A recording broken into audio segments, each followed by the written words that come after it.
भारत ने अपनी नाक़िस कारकर्दगी और तरबियत की वजह से रूसी साख्ता MiG-21 लड़ाका तैयारों को गैर फ़ाल करने का फ़ैसला कर लिया। MiG-21 लड़ाका तैयारों की जगह भारत साख्ता तेजस मार-1A तैयारों को फ़ज़ाइया में शामिल किया जाएगा।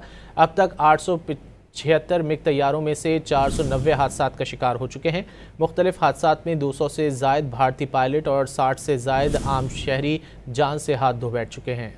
भारत ने अपनी नाक़िस कारकर्दगी और तरबियत की वजह से रूसी साख्ता MiG-21 लड़ाका तैयारों को गैर फ़ाल करने का फ़ैसला कर लिया।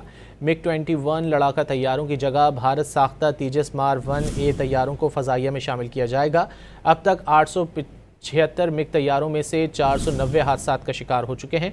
मुख्तलिफ हादसात में 200 से ज़ायद भारतीय पायलट और 60 से ज़ायद आम शहरी जान से हाथ धो बैठ चुके हैं।